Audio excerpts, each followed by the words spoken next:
mendiskusikan tentang uji non parametrik. Jadi kalau 2 minggu yang lalu kita sudah banyak membahas tentang uji parametrik, maka pada kesempatan pagi hari ini kita akan banyak membahas tentang uji non parametrik. Ya, uji non parametrik sama nanti ada uji ANOVA dan post hoc-nya.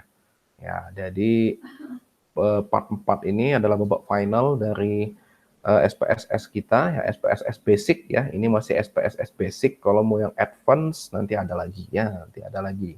Jadi bagian basic yang harapannya kalau rekan-rekan sudah mengikuti full dari part 1 sampai part 4, maka goal-nya harapannya sudah bisa melakukan analisis data secara mandiri untuk penelitian-penelitian rekan-rekan sekalian, baik itu sifatnya observasional ataupun eksperimental. Baik, pada pagi hari ini kita langsung mulai. Ya, seperti biasa, mari bersama-sama kita membuka program SPSS yang ada di PC masing-masing. Saya izin present screen.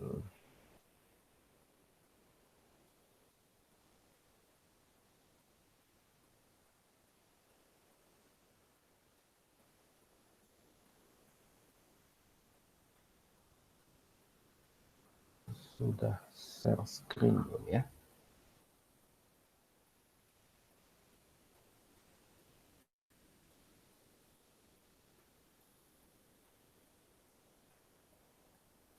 Oke, sudah ya? Oh, belum ya? Bentar, saya ulangi dulu. Oke, sebentar ya, saya ulangi lagi untuk present screen.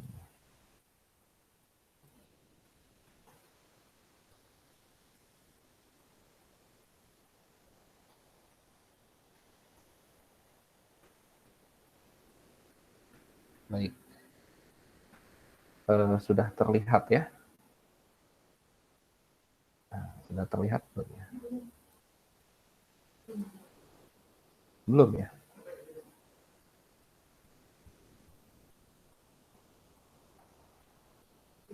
Ya, saya rasa sudah terlihat. Baik, kita mulai yang pertama. Pada pagi hari ini kita akan melakukan tutorial ya, workshop kita untuk olah data dengan menggunakan nanti uji ANOVA dan post hoc. Nah, ini dulu yang pertama.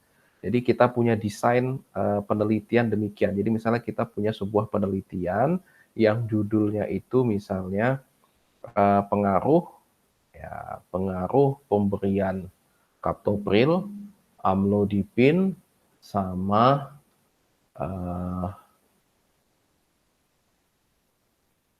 kandesartan ya, terhadap tekanan darah pasien hipertensi. Jadi mau dilihat mana yang paling poten di antara ketiga obat tersebut, sehingga kita memiliki 3 kelompok.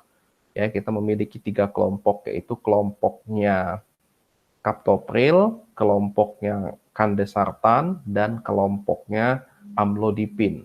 Nah, nanti kita akan lihat di mana dari ketiga kelompok ini, yang 3 obat ini yang lebih efektif. Jadi kita punya tiga kelompok. Tentunya di materi tentang metode eksperimental ini sudah jelas bahwasanya kalau 3 kelompok seperti ini, maka analisis kita akan menggunakan ANOVA. Ya, analisis kita akan menggunakan ANOVA yang nanti akan diikuti dengan post hoc. Karena ANOVA itu nggak bisa, kalau cuma ANOVA tunggal itu kita belum bisa menjawab hipotesis sebenarnya ya. Jadi kalau cuma kita melakukan uji ANOVA saja secara tunggal, itu sebenarnya belum bisa menjawab hipotesis. Kenapa demikian? Nanti kita lihat ya. Nanti kita lihat. Oke, seperti biasa, kalau rekan-rekan sudah terbuka program SPSS-nya, bisa dibuat variabel demikian. Ya, jadi misalnya kita buat variabel demikian seperti biasa, nama. Sudah kebuka semua ya. Saya harapkan sudah terbuka semua. Seperti biasa kita buat variabel yang pertama nama, tipenya seperti biasa string, Ya, karena nama nanti kan isinya adalah karakter-karakter, maka kita buat type-nya string, bukan numerik. Width-nya 12, boleh. Ya, kalau mau dibesarin 20 ya boleh. Desimalnya pasti 0 nanti. Kalau sudah tipenya string, desimalnya pasti 0. Ya. Di label, ya, di bagian label ini nanti ditulis nama subjek. Ya, nama subjek misalnya, atau nama responden. Apalah, nanti silahkan rekan-rekan pilih sesuai selera masing-masing ya, untuk nama labelnya. Kemudian values-nya pasti none. Ya, values-nya none. Missing-nya juga pastinya juga none. Ya, nggak boleh pasti missing. Kemudian kolom 8 saya rasa cukup. Kemudian align, center boleh. Ya, sesuai selera lah. Kemudian measure-nya pasti nominal karena nama, role-nya input. Kemudian variabel kedua yang kita buat adalah tekanan darah. Oh, sorry. Ini enggak perlu. Ya, saya clear-kan dulu. Ya, langsung saja tekanan darah sistol ya. Langsung tekanan darah sistolik. Nah, ini misalnya kita buat.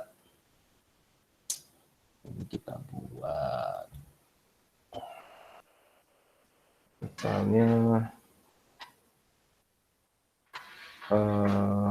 TD, ya, tekanan darah sis, ya, TD-sis, tekanan darah sistolik misalnya. Ya. Kemudian tipenya adalah numerik, ya, kita buat tipenya adalah numerik. Ya, kita buat tipenya numerik. Kemudian width-nya seperti biasa, kalau numerik width-nya nggak usah lebar-lebar, 8 cukup, default dari SPSS 8 cukup. Desimalnya 0 saja, ya 0, karena tekanan darah kan nggak ada, misalnya 115,2 gitu kan nggak ada, jadi 0 saja dibuat. Desimalnya, labelnya dibuat, ini dibuat tekanan darah sistolik, ya. Kemudian values-nya none, missing-nya juga none, kolomnya ya ini 8 boleh, align-nya center boleh, measure-nya scale, ya scale karena ini merupakan hasil pengukuran dengan tipe datanya adalah interval rasio, ya numerik, maka dia tipenya scale. Dimana ini masalah data juga sudah kita bahas di materi-materi sebelumnya. Role-nya input. Kemudian yang ketiga ada pengelompokan. Ya, pengelompokan. Pengelompokan itu nanti misalnya kelompok 1, kelompok 2, kelompok 3. Jadi dibuat seperti itu. Jadi ada variabel kelompok namanya. Ya, kita buat kalau kode saya di sini misalnya uji underscore 3 kel misalnya. Kalau Anda mau buat misalnya kelompok uji boleh. Ke uji misalnya. Karena ini nggak bisa panjang-panjang, ini kan hanya kode di name ini. Tipenya numerik, karena nanti akan kita kode, 1 itu kelompok 1, 2 kelompok 2, 3 kelompok 3, width-nya 8, cukup, desimalnya 0, oke, labelnya kelompok uji, 3 kelompok, values-nya, nah di values-nya, karena ini kita kode, maka ada values. Ya, 1, ya, 1 ini adalah kelompok Kaptopril. Nah, ini adalah kelompok Kaptopril. Masukkan ya. Yang kedua, ini adalah kelompoknya Kandesartan. Ya, change. Kemudian yang ketiga, ini adalah kelompok amlodipin. Nah, change juga. Oke ya. Kalau sudah, kita oke. Ya, ini sudah kita kode. Missing-nya seperti biasa none, pasti kolomnya 8, align-nya center, measure-nya nominal. Ya, measure-nya nominal, role-nya adalah input. role-nya input. Maka kalau sudah akan tampil data view seperti ini. Ya, data view seperti ini, silahkan diisi ya. Nama respondennya, tekanan darah sistoliknya, sama kelompok ujinya. Ya, kelompok uji itu maksudnya nanti misalnya pasien 1 atau subjek 1 atau sampel 1 namanya misalnya Abdul, tekanan darah sistoliknya misalnya 115, ini kelompok uji yang pertama misalnya. Yang kedua, pasien misalnya namanya Dullah misalnya. Tekanan darahnya 113, kelompok uji yang kedua. Misalnya subjek ketiga siapa, tekanan darahnya sekian, dia kelompok uji ketiga. Dan seterusnya. Ya, dan tidak mesti harus berurutan 1, 2, 3, 1, 2, 3, enggak. Nanti tergantung subjek, bisa saja nanti di sini 1, 1, 1, 1, 1, 2, 2, 2, 2, 1 lagi 1. Nanti tergantung kepada data yang dimasukkan. Jadi nggak mesti harus berurutan seperti ini. Apakah harus berurutan seperti ini, Dok? Enggak. Tergantung nanti ya data yang kita miliki gitu. Dan yang kita masukkan itu urutannya gimana. Ini kan kebenaran urutannya cantik nih. 1, 2, 3, 1, 2, 3, 1, 2, 3. Tapi nanti bisa terjadi ini acak. Nggak ada masalah. Tidak ada masalah. Ya, yang penting sudah dimasukkan secara tepat. Ya, kita buat misalnya kalau saya kan karena mau cepat, ya, kita mau cepat sehingga saya copy saja ini ya. Ini saya copy.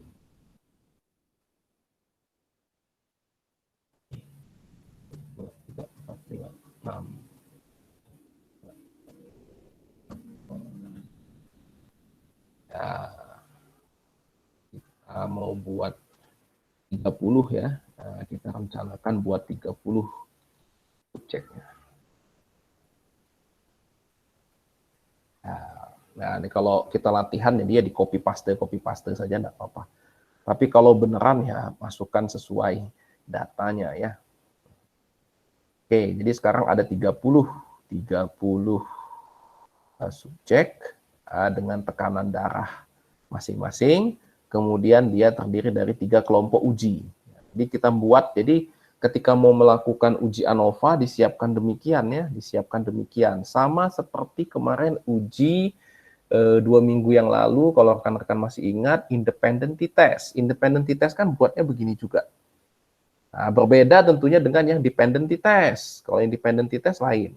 Nah, jadi bentuk ANOVA ini ya, persiapan data mau dilakukan uji ANOVA itu mirip dengan uji independent test.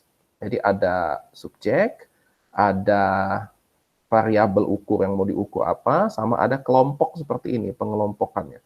Kalau independent test kemarin cuma 1, 2, 1, 2, 1, 2. Ya, karena dia cuma 2 kelompok.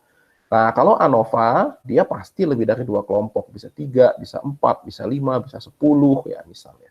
Ya, jadi demikian. Perbedaan sedikitnya di situ, ya, antara ANOVA dengan independent test. Tapi persiapannya kurang lebih sama. Jadi kalau rekan-rekan 2 minggu yang lalu ikut tentang independent test, maka mirip ya Dok ya persiapannya. Ya, persiapan untuk ujinya itu mirip. Ya, mirip. Jadi harus ada ya nama subjek, variabel, sama kelompok ujinya. Oke, kalau sudah, ya sebagaimana materi kita 2 minggu yang lalu juga, ketika mau menggunakan ANOVA, ya, ketika mau menggunakan uji ANOVA, maka tentunya harus ada syarat dan ketentuan. Harus ada term and condition, harus ada S dan K. Sama seperti uji independent test, dependent test, ketika mau melakukan uji tersebut, kita harus nilai normalitas, homogenitas, dan tipe datanya itu apa. Tipe data yang dimaksud itu adalah ini ya, tipe data variabel yang kita uji ini. Yang pertama pastikan tipe data, tipe variabel yang kita uji ini tipenya adalah numerik. Numerik itu artinya interval rasio yang didapatkan dari proses mengukur, bukan menghitung. Nah, ini sudah masuk. Oke. Yang kedua, sebagaimana yang kemarin, pastikan distribusi datanya normal. Untuk mengetahui hal tersebut, kita harus lakukan uji normalitas 2 minggu yang lalu. Sudah uji normalitas dengan Kolmogorov-Smirnov. Apabila nilai P lebih dari 0,05 berarti distribusinya normal. Kemudian syarat ketiga adalah lakukan uji homogenitas untuk variabel ini. Uji homogenitas ya dengan Levin test atau homogeneity test. Ya, kalau kemarin kita pakai yang homogeneity test, yang tempatnya ada di ANOVA kemarin itu, tempat ngekliknya kan, kalau rekan-rekan masih ingat. P-value-nya apabila hasilnya lebih dari 0,05, maka artinya datanya homogen. Nah, ini kurang lebih demikian. Ketika tiga syarat itu terpenuhi, maka ANOVA bisa kita kerjakan. ANOVA bisa kita lakukan. Tapi ketika tiga syarat tersebut tidak terpenuhi, maka kita tidak bisa menggunakan ANOVA, kita harus menggunakan uji non-parametrik untuk kelompok uji lebih dari 2, yaitu namanya Kruskal-Wallis. Nanti kita akan lihatkan Kruskal-Wallis pada hari ini. Ya. Jadi yang pertama kita anggap dulu ini, jadi saya tidak akan melakukan uji normalitas, uji homogenitas, karena itu sudah 2 minggu yang lalu materinya. Kita anggap ini normal, ya, kemudian ini homogen, dan di tipe datanya numerik, sehingga secara syarat dan ketentuan ini kita anggap memenuhi untuk dilakukan uji ANOVA. Ya, untuk dilakukan uji ANOVA. Maka ketika sudah layak ini untuk dilakukan uji ANOVA, maka kita lakukan uji ANOVA. Ya, uji ANOVA itu dilakukan dengan mengklik analyze seperti biasa di sini. Pokoknya kalau mau uji itu pasti analyze yang dipilih. Nah, kalau mau ubah data transform. Analyze, kita pilih analyze, compare means. Pilih compare means, pilih one way ANOVA. Ya, pilih one way ANOVA. Jadi compare means, saya ulangi, analyze, compare means, one way ANOVA. Ya, kalau sudah klik. Ya, kalau sudah klik, kemudian ini ada dependent list. Dependent list itu apa artinya, Mak? Yaitu variabel yang mau kita nilai tadi. Ya, kalau dalam contoh kita itu variabel itu adalah tekanan darah, misalnya kan tekanan darah sistolik. Masukkan ke dependent list. Nah, kemudian di bawah ada faktor. Faktor ini apa? Ialah yang kelompok uji tadi. Makanya kita siapkan tadi ada variabel kelompok uji. Karena kita mau mengisi faktor ini. Kalau ini nggak kita isi, ini oke-nya nggak akan keluar. Nah, itu cerita. Jadi urgensi kenapa harus kita membuat variabel kelompok uji ini. Karena kalau ini nggak ada, kita nggak bisa masukkan ke faktor, maka ini nggak bisa klik OK. Nah, ya, jadi itu. Oh, itu ya, Dok. Ya, jadi masukkan ini ke sini, faktor. Ya, masukkan ke faktor. Nah, kalau sudah, maka dia akan muncul OK. Ya, maka dia akan muncul OK. Nah, kalau kita hanya mau melakukan uji ANOVA, ya udah batas ini aja. Ya, yang di sini-sini apaan ini, Dok? Ah, ini nggak usah. Post hoc nanti post hoc nanti habis ini. Option ya boleh kita mau tambahkan. Nah, di option inilah kemarin kalau rekan-rekan mau melakukan uji homogeneity kalau masih ingat ya. Nah, homogeneity di sini nih diklik-klik. Nah. Oke, kalau sudah one way ANOVA-nya sudah siap, kita oke.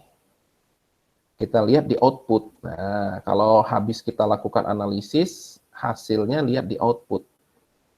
Di output. Nah, nih di output. Nah, ini hasilnya. Hasil ANOVA-nya. Ya, ini adalah hasil ANOVA-nya. Nah, didapatkan signifikansinya, ya ini ya ANOVA. ANOVA-nya didapatkan signifikansinya, ini ya sig, yang sig ini ya, ini signifikansi itu sig. Sig, titik. Nah, ini ada signifikansi. Signifikansinya adalah 0,615. Apa artinya 0,615? Artinya itu tidak berbeda. Ya, jadi tidak ada berbeda antara kelompok yang dapat captopril, kelompok yang dapat amlodipin, sama kelompok yang dapat kandesartan. Nggak ada beda. Nah, pertanyaannya yang nggak berbeda itu kelompok yang kaptopril dengan kandesartan atau kaptopril dengan amlodipin atau kandesartan dengan amlodipin. Nah, yang nggak berbeda itu yang mana? Nah, itu tidak bisa dijawab oleh ANOVA. Nah, ya nggak bisa dijawab oleh ANOVA. Jadi ANOVA itu pokoknya dia cuma bilang dari 3 kelompok tersebut, kebenaran ada 3 kelompok yang kita uji ini, itu nggak berbeda. Yang nggak berbeda itu siapa, atau yang berbeda kalaupun hasilnya nanti misalnya ada berbeda, itu siapa, siapa dengan siapa yang berbeda, itu nggak bisa dijawab oleh ANOVA. Nah, jadi ini masalahnya. Jadi kalau kita melakukan analisis itu hanya menggunakan ANOVA saja, kita nggak bisa menjawab hipotesis. Kan hipotesis kita itu pasti, misalnya ada perbedaan misalnya, atau ada pengaruh ya kaptopril, kandesartan sama amlodipin tersebut terhadap tekanan darah gitu kan. Nah, yang berpengaruh itu siapa, yang berbeda itu siapa, yang tidak berbeda itu siapa, itu nggak bisa dijelaskan kalau hanya menggunakan ANOVA saja. Nah, karena hasilnya demikian nih. Yang berbeda itu siapa, nggak tahu. Nggak tahu, yang berbeda itu siapa nggak tahu, atau yang tidak berbeda itu siapa itu nggak tahu. Tidak ada penjelasan lebih lanjut. Itulah problemnya ANOVA. Ya, makanya ANOVA itu biasanya dia akan disandingkan dengan post hoc. Post hoc lah nanti yang bisa menjawab lebih rinci tentang uji ANOVA tersebut. Ini nih yang nggak berbeda ini siapa dengan siapa? Apakah kelompok kaptopril dengan kandesartan, atau kaptopril dengan amlodipin, atau kandesartan dengan amlodipin? Siapa yang nggak berbeda itu? Nah, kalau ANOVA tidak bisa menjelaskan itu. ANOVA mentok dia, bingung. Ya pokoknya beda. Yang berbeda siapa? Nggak tahu, kata ANOVA. Nah, itulah post hoc nanti akan menjawab. Itulah kenapa ANOVA itu selalu diikuti post hoc. Makanya kalau nanti rekan-rekan buat publikasi misalnya, naskah publikasi, itu analisisnya tolong, kalau sudah pakai ANOVA, ikutkan post hoc-nya. Yang sering terjadi itu cuma ada ANOVA-nya saja. Nah, ini biasanya nanti akan jadi pertanyaan para reviewer. Nanti dia tanya, kok cuma ANOVA-nya saja, mana post hoc-nya biasanya. Nah, karena ANOVA ini nggak bisa jawab apa-apa. Ya kayak gini dia cuma jawab, nah, pokoknya beda. Yang beda siapa? Nggak tahu, kata ANOVA. Yang bisa menjawabnya adalah post hoc. Yang bisa menjawabnya itu adalah post hoc. Makanya kalau Anda rekan-rekan mungkin sering baca jurnal, ya paper-paper yang internasional itu, ya jurnal-jurnal ternama itu biasanya mereka ini ya begini. ANOVA nanti di bawah jadi mereka nanti biasanya ada tabel, di bawah tabelnya itu ada kayak footnote tabelnya gitu, ada kayak catatan kaki tabelnya, dia jelaskan nanti di kode, misalnya kode bintang. Bintang itu adalah ANOVA, kata dia, follow with post hoc test. Nah, biasanya akan begitu dia bilang. Jadi nggak pernah dia cuman ANOVA, nggak pernah, karena itu tidak menjelaskan apa-apa. Itu ya, jadi problemnya ini sering menjadi tricky, sering menjadi masalah ketika publikasi cuman ANOVA doang, nggak pakai post hoc, udah bingung membacanya seperti apa. Nah, kemudian nanti bagaimana nanti ini 2 minggu lagi ya, acara 2 minggu lagi itu bagaimana menyajikan tabel ANOVA dan post hoc. Sering terjadi tabel ANOVA sendiri, tabel post hoc itu sendiri, membuang-buang space. Karena kalau publikasi itu biasanya dibatasi. Tabel itu nggak boleh lebih dari 4 biasanya. Kalau sudah tabel lebih dari 4, nah itu biasanya ya sudah tanda-tanda lah itu ya bakal kena reject itu biasanya itu. Ya jadi demikian. Jadi ini kita sering banyak ketemu kasus itu tabel itu 10, 12, ya semua ditabeli, nggak bisa. Jadi nanti bagaimana itu menyajikannya sehingga dari satu tabel itu bisa memuat informasi sebanyak mungkin, ya nanti ya. Acara 2 minggu lagi, ya acara 2 minggu lagi. Hari ini kita bereskan ini dulu ya. Pokoknya intinya demikian. Saya mau kasih tahu ke rekan-rekan semua, ANOVA itu tidak bisa menjawab apa-apa. Dia ini masih buta. Dia harus diikuti dengan post hoc. Nah ya karena gini, nih 0,615 nih yang nggak berbeda itu siapa? kelompok 1 dengan kelompok 2, kelompok 1 dengan 3, atau 2 sama 3, atau nggak beda semua? Ya kan? Nggak tahu. Beda kalau independent t-test atau dependent t-test, mereka kan memang cuma 2 kelompok. Jelas yang nggak berbeda itu kelompok 1 dengan kelompok 2, jelas. Tapi kalau ANOVA, ini kan sudah 3, bisa 4, bahkan bisa 5 kelompok, bahkan bisa 10 kelompok ya misalnya. Yang berbeda siapa? Nggak bisa dijelaskan ANOVA. Itulah harus post hoc. Nah, maka kita lanjutkan uji kita tadi. Ternyata nggak bisa cuma ANOVA doang. Kita harus lanjut ke post hoc. Ya. Di mana post hoc sama seperti tadi, tempatnya di analyze, compare means, kemudian one way ANOVA. Ininya tetap ya, tekanan darah sistolik sebagai dependent list. Faktornya adalah kelompok uji 3 kelompok. Nah, kemudian di sini ada pilihan post hoc. Nah, di sini ada pilihan post hoc. Post hoc. Tulisannya post hoc itu POSTHOC. Post hoc. Jangan salah tulis. Nanti di manuskrip salah tulis post hocnya. Nah, kalau kita klik, ya, jadi kalau tadi pilihan post hoc tadi kita klik, itu ada pilihan demikian. Banyaknya ini dok. LSD, Bonferroni, Sidak, Recwave, Recq, SNK Taki, Takibi, Duncan, Gabriel, Weller, Duncan, Danet. Ini mana yang mau dipakai dok? Banyak banget.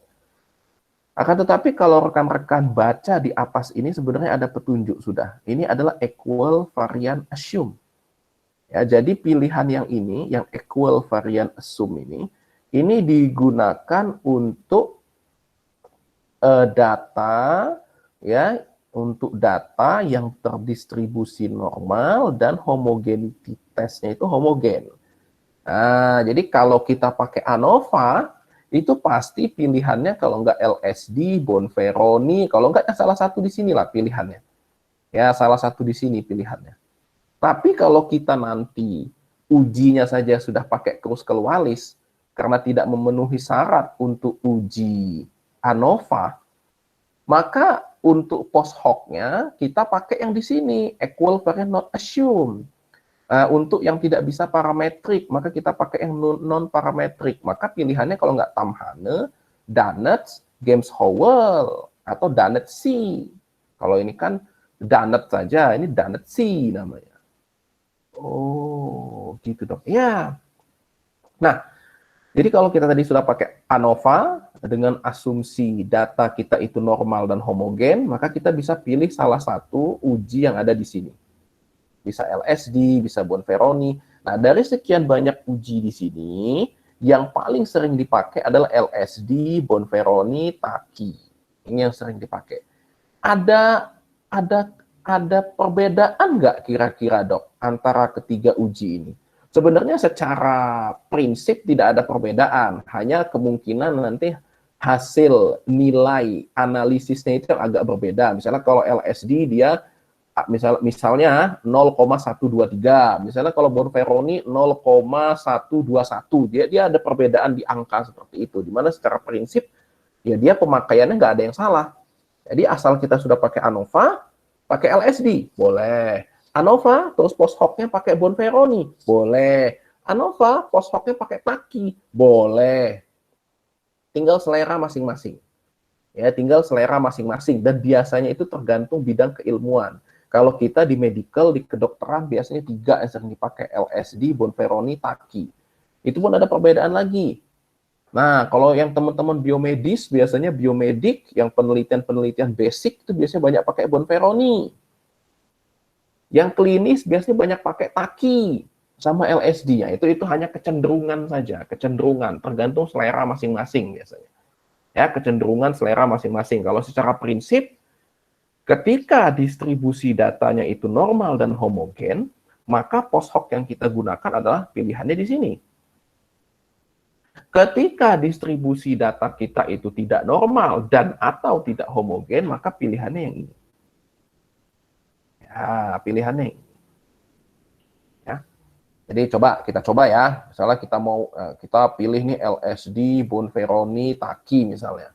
Coba lihat beda nggak? Nah, kan gitu kan. Coba kita tinggal dibandingin saja ya. Kita pilih nih. Sebenarnya pilih salah satu aja cukup ya. Jadi kalau misalnya nanti rekan-rekan Mau analisis data, udah jelas itu pakai ANOVA, bisa lolos pakai ANOVA, karena sudah memenuhi syarat dan ketentuan, maka pilih aja salah satu, mau pakai LSD, mau pakai Bonferroni, atau mau pakai Taki. Pilih aja. Nah, kalau pada ini kita contang tiga-tiganya. Yang penting di sini, jangan pilih yang ini ya. Nanti pakai ANOVA, post hoc-nya pakai James Howell, ya sudah salah pasti. Ya, jadi hati-hati di sini. Nah, ini nih yang sering jadi masalah lagi nih ya. Nah, ketika ANOVA, post hoc-nya tadi karena ini saking banyak pilihan, bingung, pilih yang di bawah aja deh, kayaknya yang dekat sama tombol continue, karena asal tadi kan milihnya, nggak bisa. Salah ya. Kalau milih yang di atas ini nggak apa-apa, tapi kalau milih yang di sini jangan, karena ini nanti untuk yang tidak normal dan tidak homogen. Oke, kalau sudah kita continue. Oke, post hoc sudah kita pilih. Kalau sudah, oke. Nih ya. Ini hasil one way ANOVA kita yang dibilang tidak ada perbedaan. Tidak ada perbedaan. Yang tidak berbeda itu siapa? Nggak tahu. Nah, dijawablah oleh post hoc. Ya, dijawablah oleh post hoc. Kalau rekan-rekan lihat ini ada, ini yang pakai Taki, ini yang pakai LSD, ini yang pakai Bonferroni. Ya, ini yang pakai Bonferroni, ini yang pakai LSD, ini yang pakai Taki. Ya. Jadi kita lihat misalnya pakai Taki. Yang pakai Taki. Captopril, jadi bacanya demikian ya. Kelompok captopril dengan kandesartan itu signifikansinya adalah 0,654, berarti lebih dari 0,05.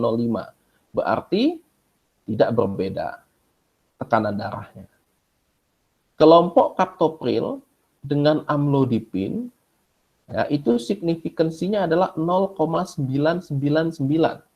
Artinya juga tidak berbeda. Artinya juga tidak berbeda. Ya, jadi captopril dengan kandesartan tidak berbeda, captopril dengan amlodipin tidak berbeda. Nah, selanjutnya adalah kandesartan dengan amlodipin. Ya kan? Kandesartan dengan amlodipin. Berapa signifikansinya?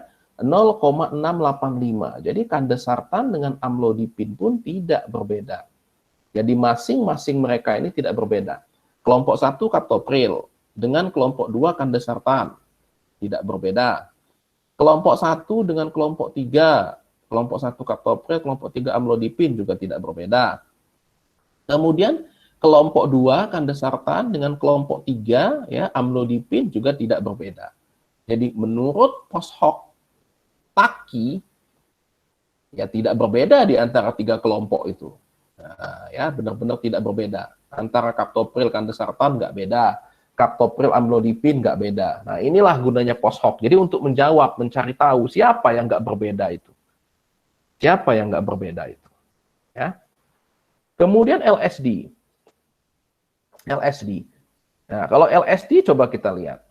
Captopril dengan kandesartan 0,384 ya lebih dari 0,05 juga tidak berbeda. Captopril dengan amlodipin 0,961 ya nggak berbeda juga. Kandesartan dengan amlodipin 0,411 nggak berbeda juga. Nah, jadi LSD sama Taki ternyata hasilnya sama aja kan? Nah, kemudian Bonferroni. Bonferroni, captopril dengan kandesartan signifikansinya 1,00 tidak berbeda.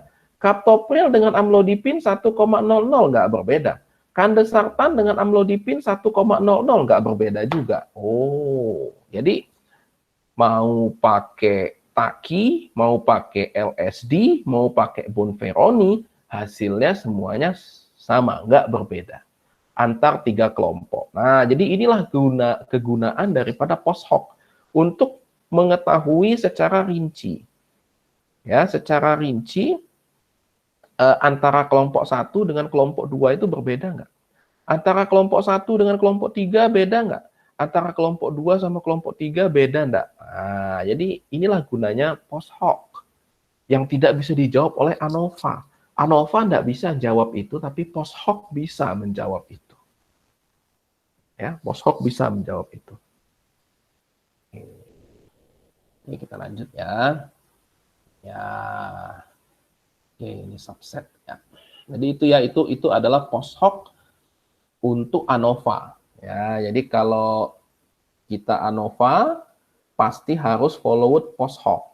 Nah, post hoc-nya nanti ya tentunya karena ANOVA pasti datanya normal dan homogen, maka kita pilih juga post hoc yang untuk data normal dan homogen, Paki, LSD atau Bonferroni. Pilih aja salah satu. Seleranya yang mana, sukanya yang mana. Nah, kurang lebih demikian ya. Oke. Nah, selanjutnya kita balik lagi ke sini. Ya. Gimana kalau ternyata data kita itu tidak normal dan atau tidak homogen. Jadi secara syarat dan ketentuan itu tidak bisa untuk uji ANOVA.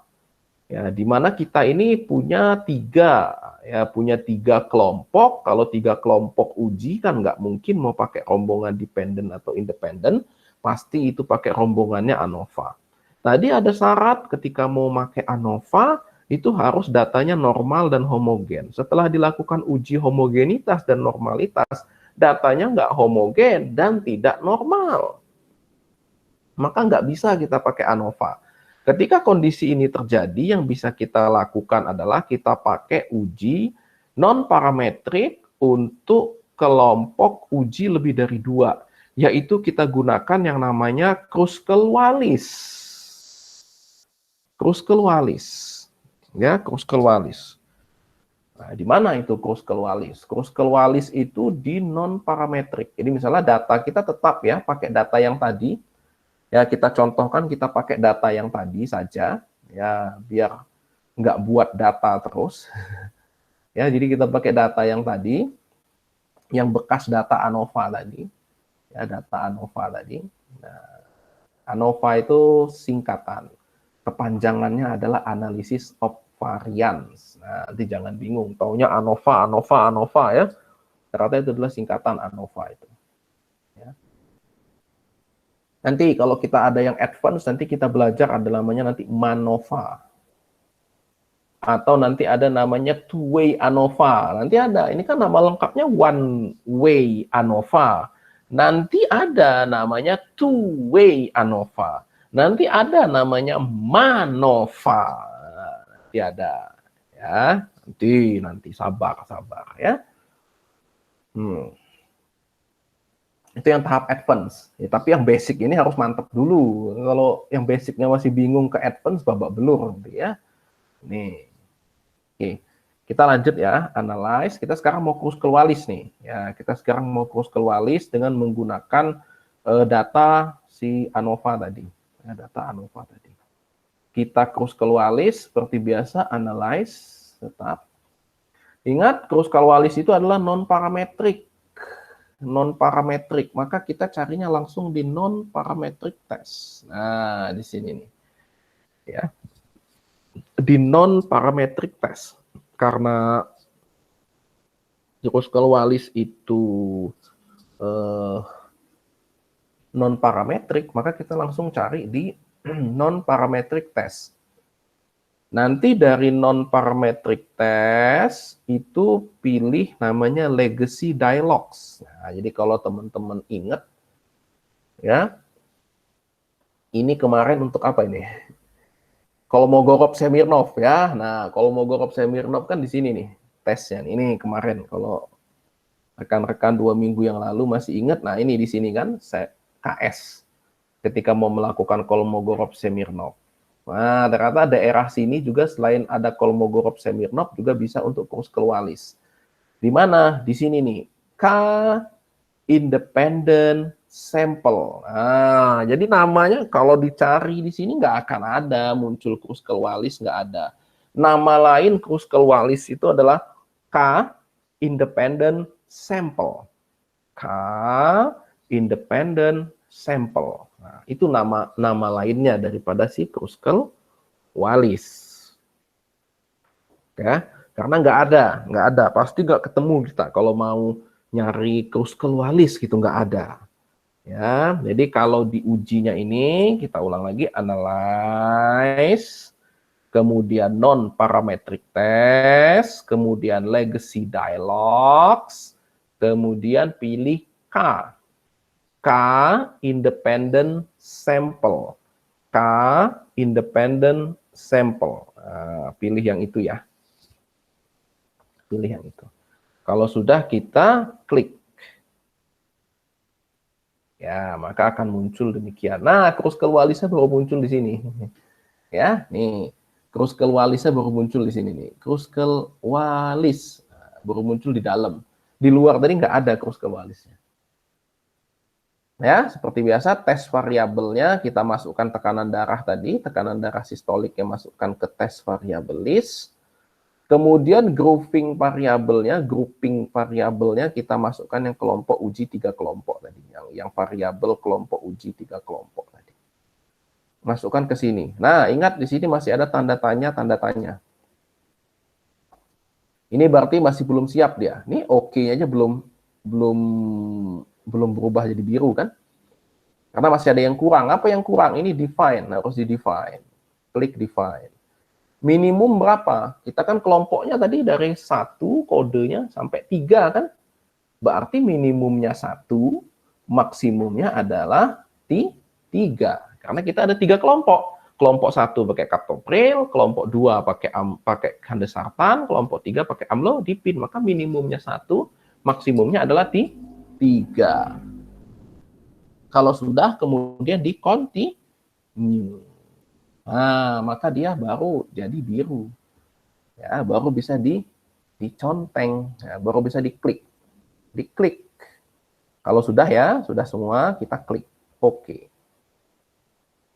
Nah, maka muncullah hasil, ya, hasil daripada Kruskal-Wallis test. Hasilnya di sini nih. Nih yang ini ya. Asim sik, asim titik sik. Nah, inilah p-value-nya. Nah, ini p-value-nya. P-value-nya yang ini ya, 0,975. Ya. 0,975 yang ini. Ya, 0,975 yang ini. Inilah asymptomatic significance-nya, asim sik. Inilah p-value-nya, 0,975. Jadi kata Kruskal-Wallis juga ini tidak berbeda. Ya sama seperti ANOVA tadi. Kruskal-Wallis ini juga bingung, nggak bisa dia menjelaskan. Yang nggak beda itu yang mana? Kelompok captopril dengan candesartan, atau captopril dengan amlodipin, atau candesartan dengan amlodipin. Nggak tahu dia yang beda itu yang mana. Nah, yang berbeda atau yang tidak berbeda itu yang mana, dia nggak bisa, tidak ada penjelasan lebih lanjut di sini. Maka kalau kita mau mengetahuinya, post hoc lagi. Post hoc lagi. Nah, kita lakukan kembali post hoc. Wah, gitu ya. Oke, jadi Kruskal-Wallis juga harus diikuti dengan post hoc test, karena dia ini seperti ANOVA. Dia tidak menyelesaikan masalah juga, dia belum menjawab hipotesis juga. Jadi dia ini hanya uji antara, ibaratnya gitu ya, semacam uji antara gitu. Ya, bahkan kalau beberapa pemahaman ya, ini ada beberapa mazhab lain, jadi mereka biasanya nggak senang pakai ANOVA. Mereka biasanya langsung nih, ini misalnya ada 3 kelompok, maka mereka 3 kali captopril dengan candesartan di independen test. Captopril dengan amlodipin di independen diteskan. Candesartan dengan amlodipin juga di independen test. Jadi masing-masing di independen test, independen test. Daripada mau dia post hoc, kata dia, jadi dia mau itu. Jadi uji independen, uji T independen itu berkali-kali. Ada yang mazhabnya demikian, kayak gitu. Nah, jadi nggak usah bingung ya. Jadi memang ada beberapa mazhab kadang-kadang ya. Jadi ya, kalau dalam agama ya mazhab aliran ya, aliran. Jadi ada yang mau seperti itu, ada yang mau langsung. Ya, yang benar yang mana dok? Ya sebanyak ini yang saya sering ketemui ya cukup ANOVA post hoc gitu. Ya nggak perlu juga itu berkali-kali di apa namanya di independent diteskan berkali-kali gitu, enggak terlalu penting, ya enggak. Jarang yang jurnal menanyakan hal tersebut karena pemahamannya kalau sudah lebih dari 3 kelompok ya nggak perlu itu di independent dites berkali-kali begitu, ya cukup saja ANOVA post hoc selesai perkara. Ya, jadi berbeda kalau dengan observational study. Kalau observational study memang harus chi-square dulu, baru ke regresi logistik misalnya. Nah, tapi kalau ini enggak demikian. Enggak demikian. Jadi gitu ya, itu ada perbedaan saja sedikit. Ya, pola. Jadi jangan bingung. Nanti kalau ada yang ngomong, oh ini nggak boleh ini ANOVA, ini langsung saja ini di independen diteskan. Loh, kok lain lagi ini. Jadi jangan bingung. Ya memang ada yang demikian, ada gitu. Karena memang ANOVA itu nggak bisa jawab apa-apa kok kalau nggak ada post hoc. Itu ceritanya. Makanya ANOVA harus diikutkan dengan post hoc, itu ceritanya. Terus kewalis pun demikian harus diikutkan post hoc. Nah, kalau begitu kita analisis lagi, analyze post hoc itu nggak ada di mentang-mentang ini non parametrik, terus dok di non parametrik ini ya dok nyari post hocnya, nggak ada di sini. Coba kita lihat tuh, ada nggak post hoc? Coba klik yang ini. Iya nggak ada dok. Klik yang ini. Iya nggak ada dok, nggak ada post hoc di sini. Post hoc di mana? Di tempat ANOVA tadi, analyze, compare means, one way ANOVA, tapi kan kita nggak bisa pakai ANOVA dok, nggak apa-apa, nanti ANOVA-nya nggak usah dibaca, baca post hoc-nya, ya, jadi gitu. Kemudian post hoc, nah ini baru post hoc, nah pilihnya jangan yang ini, pilihnya karena ini datanya tidak normal dan atau tidak homogen, maka kita pilihnya yang ini. Kalau nggak Tamhane, Danet, Gemshowell, atau Danet-C. Pilih yang biasanya itu ya kalau nggak Tamhane, Gemshowell, ya kedua lah misalnya kita contohkan ya. Nih misalnya pilihnya yang di sini, jangan pilih yang di sini. Kalau pilih yang di sini ya salah. Kruskal-Wallis tapi post hoc-nya pakai LSD, ya sudah jelas salah. Nah itu yang nanti bakal ditanya sama reviewer ya. Atau Kruskal-Wallis pakai Bonferroni, ya nggak connect. Ya, jadi ini ya. Kalau SPSS sih mah keluar aja, dia kan baik hati. Nah, salah atau benar itu urusan Anda, kata SPSS, bukan urusan saya. Nah, itu repotnya SPSS ya. Oke, kalau sudah kita klik continue. Nah, kalau sudah klik oke lagi. Nah, jadinya nggak usah dibaca. Nanti kan keluar juga ini nggak usah dibaca. Kita bacanya di sini, yang kita baca yang Kruskal-Wallis. Karena kita kan tadi lagi pakai Kruskal-Wallis, maka nilai P-nya, P-value Kruskal-Wallis ini yang kita pakai. Jangan pakai ANOVA. Nah, post hoc-nya yang baru kita pakai. Ini kan ada Tamhane sama pakai Gemshowell. Nah, udah lihat baru. Captopril dengan Candesartan. Signifikansinya 0,810. Berarti lebih dari 0,05. Berarti dia tidak berbeda. Oh, jadi antara kelompok Captopril dengan Candesartan nggak beda. Yes. Oke. Terus antara kelompok Captopril dengan Amlodipin 1,00. Artinya lebih juga dari 0,05. Nggak beda juga. Oke. Kelompok Candesartan dengan Amlodipin, dia 0,835, lebih juga dari 0,05. Berarti tidak berbeda juga kan? Nah, itu ya. Jadi itu pakai Tamhane misalnya. Kalau pakai Gemshowell, Captopril dengan Candesartan 0,697, lebih juga dari 0,05, nggak beda. Captopril dengan Amlodipin 0,998, yang nggak beda juga. Candesartan dengan Amlodipin 0,725, nggak beda juga. Oh ya sudah. Ya, jadi itu. Jadi antara ya, makanya tadi saya bilang mau pilih Tamhane, mau pilih Gemshowell, ya intinya hasilnya sama aja kan. Hasilnya sama saja, nggak berbeda. Kalau yang nggak berbeda, yang nggak beda. Kalau beda pasti beda. Nah kayak gitulah kurang lebih ya. Jadi post hoc untuk uji ya, uji Kruskal-Wallis atau yang datanya itu tidak normal dan atau tidak homogen. Nah, itu pilihannya post hoc-nya bisa pakai Tamhane atau pakai Gemmes-Howell. Nah, ya, jadi ini runut-runut ceritanya. Jadi kalau kita sudah awal ujinya ANOVA, maka pilihan post hoc-nya kalau nggak LSD, Bonferroni, Taki. Kalau awalnya saja sudah Kruskal-Wallis, maka ujinya ya kalau nggak pakai Tamhane atau pakai Gemmes-Howell. Nah, itu ceritanya ya. Jadi ini runut-runut ceritanya. Kapan kita pakai Kruskal-Wallis, kapan kita pakai ANOVA, kapan kita pakai LSD, Bonferroni, Taki, kapan kita pakai Tamhane sama Gemmes-Howell, dan bagaimana cara membaca signifikansinya itu. Dan ANOVA ataupun Kruskal-Wallis itu dia belum bisa menjawab hipotesis. Dia harus follow, diikuti dengan post hoc. Ya, harus diikuti post hoc. Jadi jangan pernah melakukan analisis mentang-mentang kelompok kita ini eksperimental, lebih dari 2, langsung Kruskal-Wallis atau ANOVA saja. Sudah selesai. Nah, ya belum bisa menjawab hipotesis pasti. Ya, saya rasa itu untuk post hoc, ANOVA, Kruskal-Wallis, post hoc. Nah, selanjutnya kita berlanjut ke materi selanjutnya adalah tentang Wilcoxon. Nah, Wilcoxon. Jadi, kalau rekan-rekan masih ingat, materi tentang metode eksperimental. Jadi memang yang kita bahas hari ini itu untuk yang desain eksperimental ya.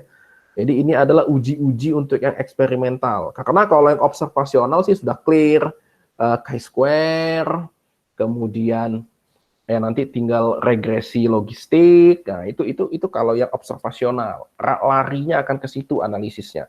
Nah, kalau yang eksperimental ini yang banyak macam-macam dari 2 minggu yang lalu itu kan yang kita bahas. Mulai dari independent t-test, dependent t-test, ANOVA, ya, sampai yang uji-uji non-parametriknya. Nah, selanjutnya kita akan Wilcoxon. Wilcoxon itu merupakan uji non-parametrik yang digunakan apabila kita tidak bisa melakukan uji parametrik dependent t-test atau pair t-test. Kita nggak bisa kerjakan. Ya, pair t-test kapan digunakan, itu sudah juga materi tentang metode eksperimental. Nah, kalau itu nggak bisa dikerjakan, apa alasan yang nggak bisa dikerjakan? Karena tidak memenuhi syarat dan ketentuan. Apa saja syarat ketentuan ketika mau memakai dependent t-test? Yang pertama adalah datanya harus numerik. Yang kedua sama seperti tadi, distribusi harus normal dan datanya harus homogen. Kalau ada salah satu dari 3 ini tidak terpenuhi, maka dia nggak boleh pakai dependent t-test. Dia harus pakai uji non-parametriknya, yaitu menggunakan Wilcoxon. Pakai Wilcoxon. Nah, bagaimana melakukan Wilcoxon? Nah, itu yang akan kita perlihatkan pada pagi hari ini. Jadi sekarang kita buka data lagi, new dataset, ya, buka new dataset. Ya, ini ya. Yang ini nih. Ya, ini sebenarnya data kita dulu ini ya. Apa namanya, data 2 minggu yang lalu ya. Jadi sebenarnya ini data 2 minggu yang lalu. Jadi kalau rekan-rekan sebenarnya ada simpen data 2 minggu yang lalu, itu bisa dipakai. Atau enggak, kita buat yang baru. Ya, kita silakan buka yang baru, buka dataset baru. Bukanya di mana dong? Ini ya, file new. Nah, kalau mau buka baru, new file new data, file new data. Ini kalau mau buka baru. Kalau mau buka yang sudah disimpan kemarin, file open data. Nah, itu kalau mau membuka yang sudah disimpan ya. Pilih aja mau yang mana. Ya, misalnya buka baru. Nah, buka baru ya seperti biasa kita buat variabel. Ya, kita buat variabel Nama, yang ini nggak usah ya, tekanan darah gabungan sama kategori ini nggak usah, saya hapus saja. Sebentar, saya hapus dulu, biar nggak bingung ya.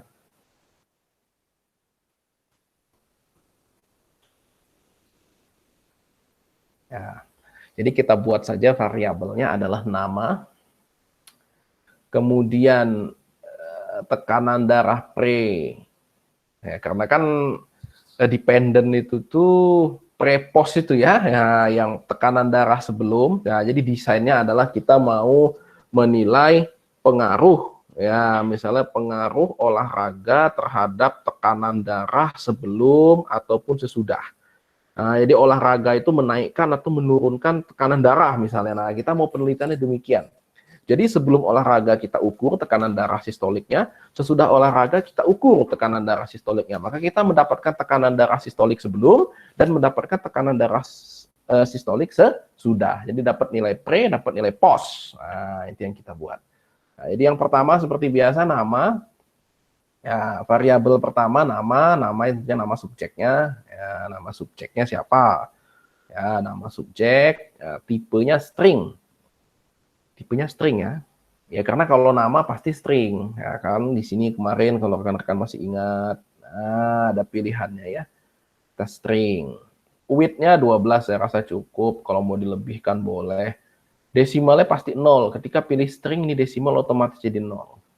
Labelnya ya seperti tadi, kita buat saja nama subjek atau nama responden atau nama pasien, serah. Values-nya pasti none, missing-nya juga pasti tidak boleh, none. Kolomnya 8, align-nya center, measure-nya tinggal pilih, ya pasti kalau nama string ya pasti nominal, role-nya input. Kemudian tekanan darah pre, ya tekanan darah pre-nya, pre tekanan darah. Variabel kedua kita buat demikian, kita buat pre.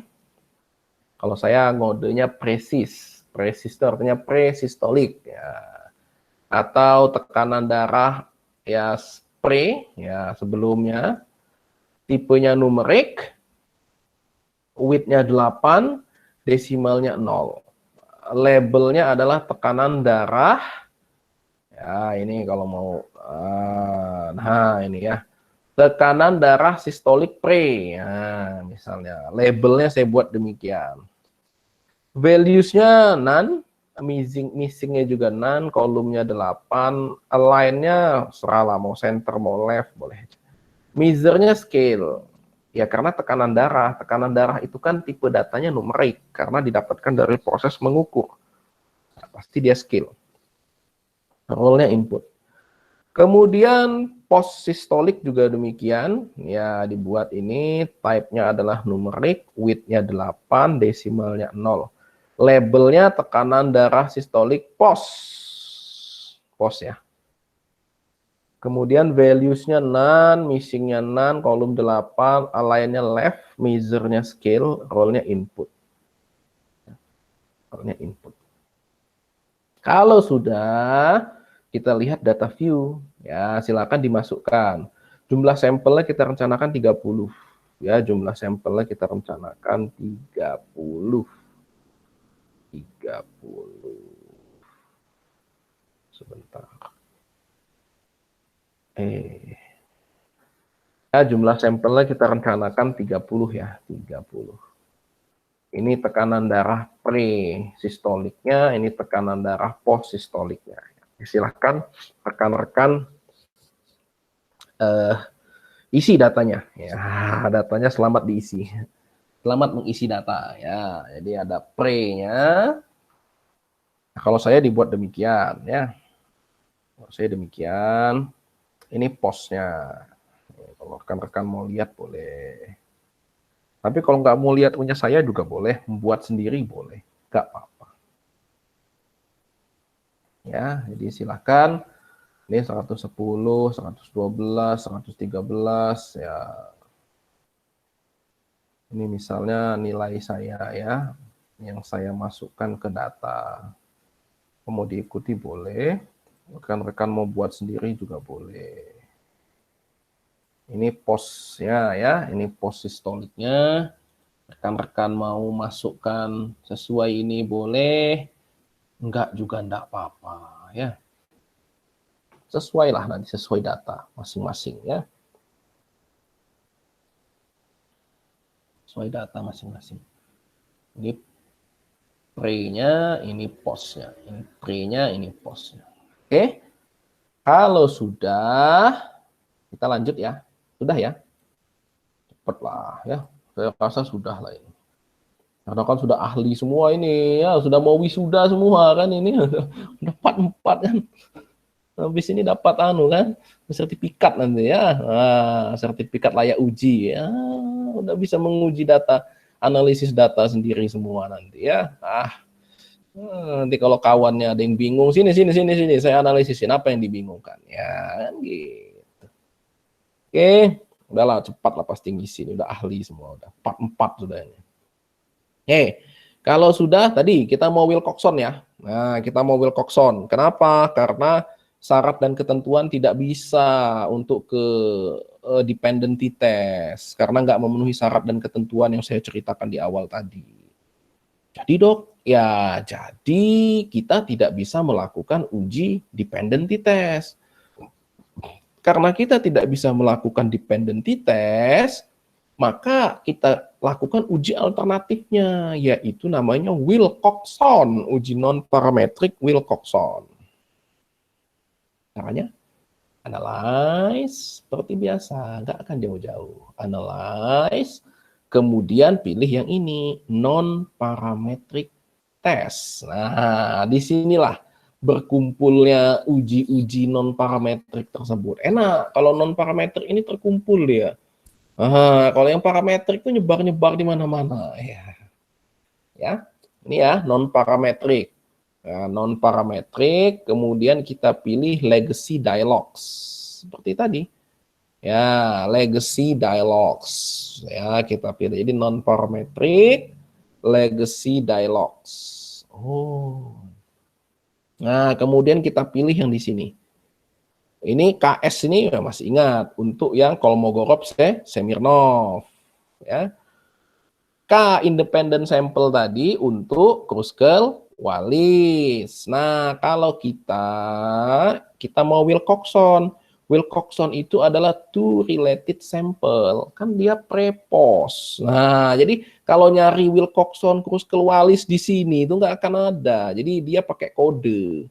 Jadi kalau K independent sample, ini adalah Kruskal-Wallis. Kalau two related sample, ini adalah Wilcoxon. Two related sample. Ya, jadi dia dua sampel yang berhubungan atau pair. Nah, kan dia berhubungan tadi, pre-post kan? Nah, maka dia two related sample. Maka kita pilihlah yang ini, klik. Nah, baru muncul kan Wilcoxon-nya di sini namanya.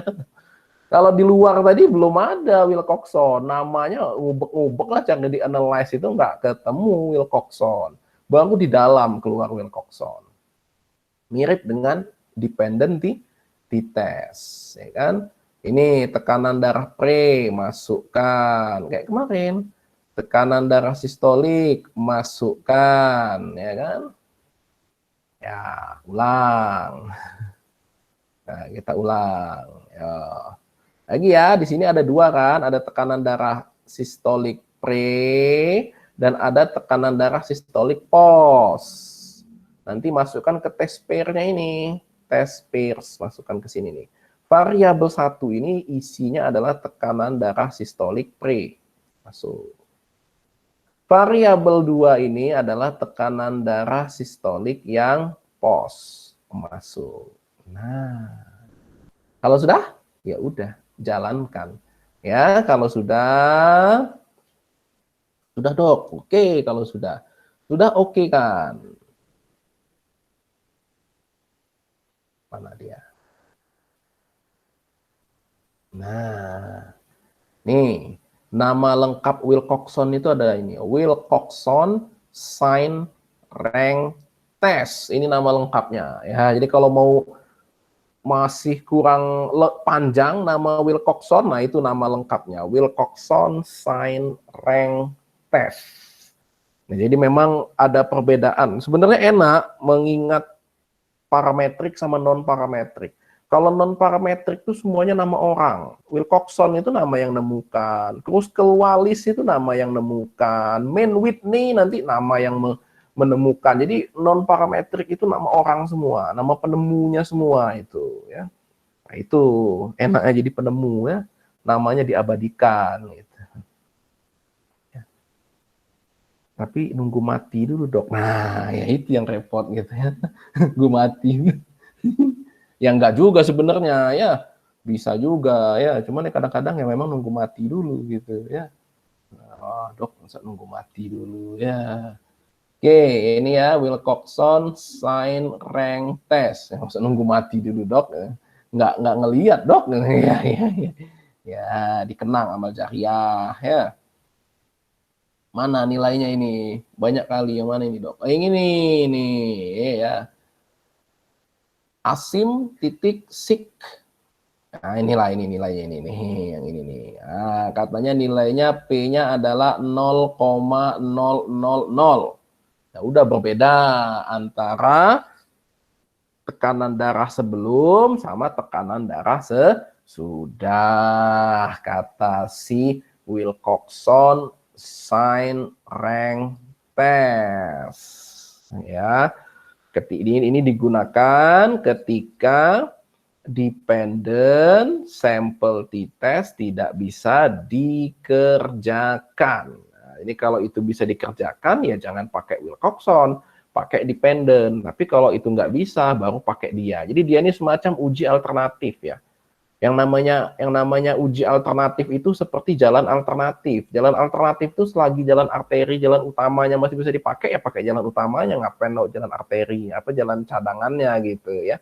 Pun dengan uji ini, namanya saja non-parametrik, cadangannya yang parametrik. Kalau parametrik bisa dikerjakan, kerjakan parametrik. Nah, kalau memang parametrik tidak bisa, apa boleh buat, baru pakai jalan cadangan. Ya. Oke, ini ya, ini adalah Wilcoxon, uji non-parametrik untuk dependent t-test. Ya, dependent t-test. Selanjutnya adalah kan ini untuk dependent t-test. Gimana kalau yang independent t-test? Nah, kalau independent t-test itu kan misalnya kita kerjakan atau kita gunakan untuk eksperimental studi membandingkan antara dua kelompok, di mana dua kelompok ini bukan pre-post. Kalau yang dependent itu kan pre-post. Nah, ini enggak. Misalnya kita membandingkan captopril dengan kandesartan misalnya. Mana yang lebih efektif menurunkan tekanan darah? Dia dua kelompok. Satu kelompok yang dapat captopril, dua kelompok yang kandesartan. Nah, kalau posisinya demikian, inilah yang disebut sebagai independent sample. Sampelnya independent. Nah, untuk independent sample ini kita gunakan independent sample t-test kalau datanya normal dan homogen. Akan tetapi kalau datanya tidak normal dan atau tidak homogen dan atau datanya itu bukan numerik, maka kita gunakan kembali uji non-parametrik cadangannya. Namanya yang sudah saya sebutkan tadi, Mann-Whitney. Ya, Mann-Whitney. Ini juga nama orang, nama penemunya. Ya, ini juga nama orang, nama penemunya. Namanya adalah Mann-Whitney. Nah, bagaimana melakukan ujinya? Ya seperti biasa, sebelum melakukan uji itu kita harus siapkan dulu datanya. Karena kemarin sudah kita bahas. Ada perbedaan penyiapan data antara mau melakukan dependent sama independent. Nah, beda. Jadi ada trikinya kan di situ. Jadi penyiapan data untuk uji T dependent itu akan beda dengan T independent. Ya. Oke, kita buat dulu. Buat lagi data atau buka data yang 2 minggu lalu tentang T independent. Ya, tentang T independen. Tentang T independen. Nah, ini kan beda ya. Kalau T independen, kita buat nama, tekanan darah, kemudian kelompok. Kelompok 1, kelompok 2, kelompok 1, kelompok 2. Berbeda tadi dengan yang dependen. Kalau dependen kita buat pre, post di sininya. Tapi kalau yang independen, dia kita buat kelompok demikian. Ya, kita buat kelompok demikian. Nah, jadi ada perbedaan di situ, kan rekan sekalian. Nah, kita buat yang sekarang yang independen. Ya. Yang independen. Oke, pertama seperti biasa variable view, silahkan ya dibuat variable view, nama, tekanan darah, dan kelompok uji. Nah, udah nggak perlu saya bimbing lagi ya, dapat 4 ini. Ya. Nama tentunya sudah bisa lah buat itu variabel nama itu setiap pelatihan itu pasti ada nama itu dibuatnya. Tekanan darah juga ya samalah seperti yang sebelumnya. Treat itu maksudnya itu adalah kelompok ya kelompok uji atau apa ini boleh lah. Ya silakan dibuat. Nah, kan enak kalau sudah expert semua kan. Nah, nanti kapan-kapan lagi baru kita buat itu MANOVA, two-way ANOVA ceritanya. Kalau sudah dasarnya ini enak, pijakannya kuat ya. Nah, kalau kita mau bahas two-way ANOVA, one-way ANOVA saja belum clear kan bingung nanti ya. Atau mau MANOVA, ANOVA saja belum hatam, nah bingung nanti ya. Jadi kita mantapkan pijakan dulu, nanti baru yang advance, itu baru nanti advance. Baru nanti ada McNemar ceritanya itu ya, ada kontingensi, ya baru nanti yang panjang uji aneh-aneh itu baru nanti ya. Tapi pijakan ini harus kuat dulu yang dasarnya ya. Oke, dah ya variabelnya nama, tekanan darah, treat. Kalau sudah akan menjadi tampilan data view demikian seperti biasa. Kalau sudah ya diisikan ya. Sampelnya berapa? Coba saya lihat. Oh, 30. Namanya siapa terserah. Pilih saja tekanan darahnya berapa, buat saja kelompoknya. Ini kelompok ujinya 1 2 1 2 1 2 1 2 ya. Jangan 3. Kalau 3 jadi ANOVA dia ya. 3 jadi ANOVA nanti ya. Ya, 2 saja. 1 2 1 2. Kita kan mau man Whitney ya, kita mau man Whitney. Ya, silakan dibuat. Nah, kan enak ya. Kalau sudah expert semua begini kan. Nah, saya tinggal bilang silakan buat. Nah, nggak perlu dicontohkan lagi ya. Kalau kemarin kita part 1 masih kan, wah dicontoh ya. Udah part 4, oh, udah bisa buat sendiri, udah ngebut buat. Ternyata mudah kan, SPSS itu mudah sesungguhnya. Nggak susah ya. Enak malah. Oh, bisa dimain-maini ternyata SPSS itu. Iya. Nah, dan SPSS itu emang baik hati dia. Jadi kita salah pun dikeluarkan saja hasil sama dia. Nah itu repotnya. Ya, oke. Semoga sudah. Sudah ya? Ah, belum. Yo.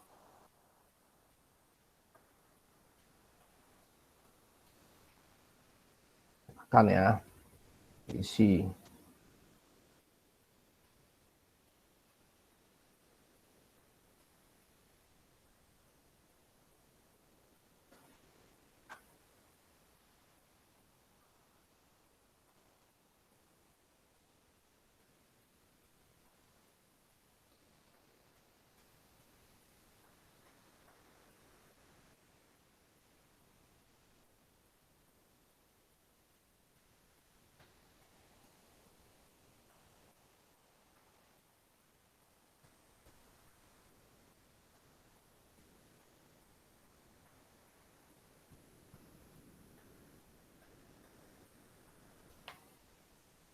Udah ya. Ya, semoga sudah lah. Udah expert. Oke, kalau sudah kita sekarang mau man Whitney. Ya, man Whitney. Ya, kalau sudah kita sekarang mau man Whitney, ya kita analyze.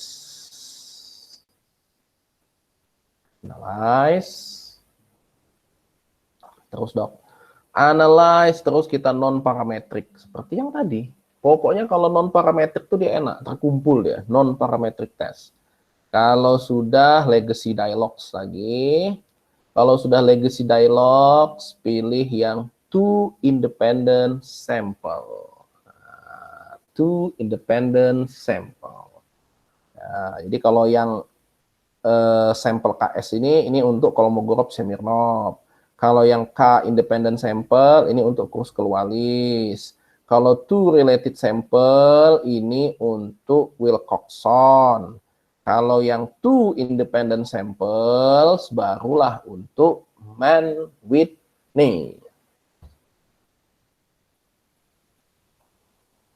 Ya, kalau sudah ketemu ya, udah ketemu semua. Kalau sudah klik.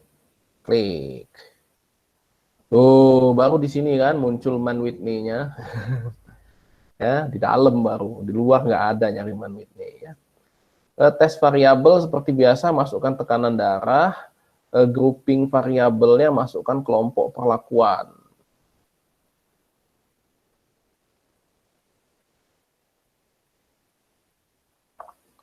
Ya, kelompok perlakuan.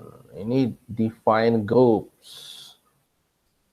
Ya, grup 1 ya udah kan dia codingnya 1212 ya, sudah 12 ya. Kan 1 kelompok 1, 2 kelompok 2. Ya, jadi 1 2 1 2 1 2. Oke, kalau sudah, nah dia sudah kan sudah jadi biru ininya. Nah, sudah jadi biru. Kalau sudah klik OK. Nah, kalau sudah kita lihat output lagi. Nah, di output. Nah, muncullah dia. Mann-Whitney test. Mann-Whitney test. Nah, mana hasilnya? Hasilnya ada di... Nah, nih. Coba lihat nih hasilnya menarik nih. Ada asim titik sik to tail 0,882 dan ada exact sik 2 kali one tail sik 0,902. Yang mana yang diambil? Nah, bingung lah tinggal ya. Yang kita ambil adalah yang ini, asim titik sik to tail ini. Nah, inilah yang 0,882 yang ini. Bukan 0,902. Ya, yang diambil adalah yang ini nih. Asim titik sik titik 2 strip tail. Nah, yang ini nah. 0,882 ini yang diambil. Bukan yang ini. Yang ini. Ya, hati-hati ya. Mann-Whitney ini begini dia memang. Ya, hati-hati. Ya, diambil 0,882. Nah, ya jadi tidak ada perbedaan tekanan darah antara kelompok yang dapat captopril dengan kandesartan. Nah, itu kesimpulannya. Ya, itu kesimpulannya. Jadi Mann-Whitney sebagaimana uji non parametrik kemarin, ya dia harus dilakukan ataupun dikerjakan apabila uji parametrik tidak bisa dilakukan. Kalau parametrik bisa dilakukan, parametriklah pilihannya. Oke, saya rasa itu cukup materi kita.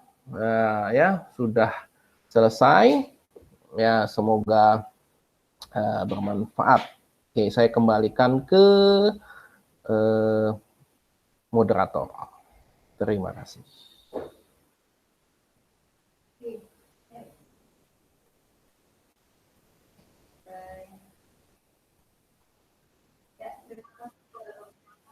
Ya, terima kasih kepada Dr. Ahmad yang sudah memberikan materinya hari ini tentang SPSS 44 uji non parametrik.